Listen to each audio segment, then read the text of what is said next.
this is gonna matter, but I got this idea in my mind. It made me think about how the church works. Um, why does the church? We had this impression. I was thinking to myself. I'm sorry, I'm kind of skipping all over the place. I was thinking to myself about like relationships, and I was thinking like, what is a dying and rising Messiah have to do with relationships? You know, boy meets girl, and girl meets boy, and stuff like that. And it just really made me think about people who, sorry, how churches are so obsessed with this perception of a person getting into like really hard stuff, like, you know, like drugs or lifestyle that's very illegal or something like that, and then they come to Jesus and they're clean cut and all that stuff. And it's just a little strange to me how when people are born into a life of Christ, how we just expect them to be like, you know, Christian people, you know, like damn near perfect citizens. And it's just like, it's no wonder they have a hard time finding their way, especially in today's world, because okay, fine, they believe this stuff, but there's no guarantee. Fine, train a person up in the way they should go and they'll never depart from it. But that's not a guarantee that a brand new person out in the world seeing stuff, they're not going to figure out what other things are out there in this world. It just means that their baseline belief is going to be in the Bible. And so they're going to have to do some living, going to have to test those theories out, maybe go out here in the world, and then if that don't work out for them out there, they're going to return, you know, and find that as their baseline best option. But that's not guaranteed. You know, we see the prodigal son, and we kind of have this expectation that like when people leave the nest, they're going to come back. And then these people in their testimonies, you know, we love a good testimony because it influences, it takes a expectation toward that. And my thing is just, that's not a guarantee either. You know, I get it, but I think that's probably my issue, my iffiness toward it, is that they manufactured belief where we produce the highest probability of people believing, and that bleeds into politics too, where if we create a theocracy, a godly country, that will produce the highest rate of believing people. And I don't know if I believe that either, because that doesn't do that. It superficially does that. People don't do certain moral things, and this is why we have conservative efforts to kind of conserve, maybe back then where we had pro-Jesus things, but that becomes a social club. And it's been a social club before, whether it was an aristocracy of the church or the Crusades or Roman Catholicism, or even the whole Tinsdale thing where people were reading, I believe, what was it, Latin, and he made an English-speaking Bible, and they found that to be kind of like heresy, and they burned that dude to the stake. I could be wrong, but that's pretty much the general idea. My thing is, as I understand, the concept of the Christian belief is that there's this person named Jesus. He did what he did, and he's a dying Messiah, and he's a rising Messiah. So that matters in the person who believes in this deity. So it has to matter with everything you do, right? So tying back to my questions about, you know, relationships and things of that nature, what does it have to do with it? You know, if this person died, if the concept is that Jesus, this person, came in, he was so unexpected, yet he spoke like he knew what he was talking about, versus people making presumptions about this religious Judaism. And Jesus he's not just speaking as a person who's just, you know, yeah, I guess, or do this because it's a shortcut to how this thing works, you know, or, you know, you can't figure it out, let's use word gymnastics to kind of placate you or distract you from how strange the Bible is or how strange the Torah is. Jesus came in there, and for those who were sorry, for those who's trying to like get him off his square or try to prove him wrong, he put them in a position, to question them, question their sense of righteousness. And Jesus pointed people to a better option, not a shortcut. He fulfilled the law. He pointed people to a greater alternative, greater, better. I don't even want to say alternative. I don't even want to say easier option. It's just like a option that does everything. An option that hits all the right notions of the required aspects of the Jewish law. So, considering this, Jesus has to hit every note then, if that's the case.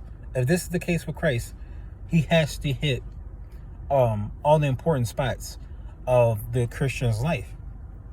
So for me, just thinking like, if Jesus is supposed to kind of change things and make things brand new, and maybe not even make things brand new, but just make things essentially easier, then what does that mean for relationships? That's my perspective. In the book of 1 Corinthians, it's all throughout the scriptures of the New Testament, but it speaks on, heck, I like to even use the book of Ruth, but like a good reputation, some self-sacrifice, you fulfill a need, for one, it's a need. You take out your lust. And I know people hate that idea because we're so used to just this Western romanticism where you have to find love. But the response to that is that we're sinful, and we're prone to sin. We're just clumsy into sin. Our bodies have an urge for fulfilling its desires, and sometimes to the detriment of others. We have needs that need to be met, and I'm so sick of people bashing people for these needs, particularly men, because we don't really have a answer for them, unfortunately. But maybe, I'm not even gonna go there. But my point is, if this stuff's supposed to really matter, right? And if Paul set up one solution, and that was okay. Well, he set up 2, maybe 3 solutions. For one, he would rather people not be married if they can help it. He says if you don't get married, that's a good thing, but if you do get married, then that's also a good thing. And if you can't help yourself, that's fine. Just be married. So one of his solutions to relationships is get married. And for me, I have to dial this back and figure out, okay, one of his suggestions is to get married. How do I get married? Well, find somebody who wants to get married. Problem solved. In this culture that's so, and even in myself, you can't I think it's important to be smart about it, but at the same time, it's a simplistic notion that does require a well thought out answer. And I think at this point I'm just rambling. Get your stuff together, get a house, get a car, get a job, work pretty hard, and it doesn't have to be work hard all the time. Just work enough where you can get your finances in order. You can afford a house, get like the first home buyer's loan, FHL. Invest in a house. And if you want to be really boss up, there's another one. I believe that's the one option out of 2. The other one is like get a duplex or something like that and become a landlord or a homeowner. And I'm forgetting. I'm pretty sure you can only do that once, but you got those 2 options. And you play the long game. You become landlord. You learn about the tricks of the trade of owning a house and maintaining a house, and you maintain it for other people, and they essentially pay you to give them a place to stay, and then you just play the long game. You stay in that house for about a year, and you eventually you move to another place. You rent out those two places out, and that what they have a 4-3-2-1 method, which is essentially you get like a I don't know what you'd call it, a 4-man house, or a 4. I don't know, a place where you can house 4 people that pay 4 different kinds of rent. So you move from there. It doesn't have to be 4, but it could be like 2 and 1. But you work that out, and they say after you're done with that last one, which is essentially your house or someone else's house, you should be financially independent. And it's a long game, it's a hard game, but it's a game that, like, if you can do it right, you'll be fine.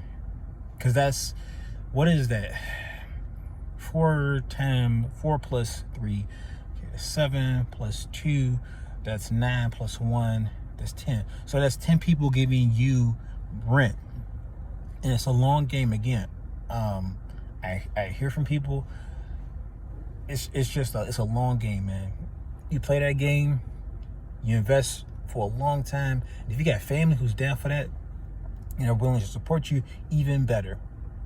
So you do that.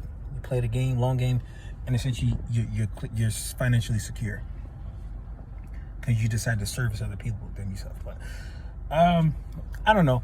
I just rambled there, but that's like, that solves part of your issues because America is such a capitalistic, and I guess I shouldn't blame capitalism like initially, but like America is so convoluted in living that you have to make these big boss decisions to have a sustainable living. You have to suffer for damn near 10 years, 5 to 10 years to afford this financial freedom. It reminds me of Joe Rogan when he did the Fear Factor stuff, and people were shaming him because he's a comedian. He's supposed to be the starving artist, but the thing is, he did a shameless act once, I guess you can call it shameless. It's a money-making decision, especially most of us today believe that. Now he's financially free. He don't have to worry about that. And he got a podcast that's super successful. He is good. This is optional for him now. He's playing New Game Plus. So that's my point. I still got a question. I'm still wondering. I think that's it.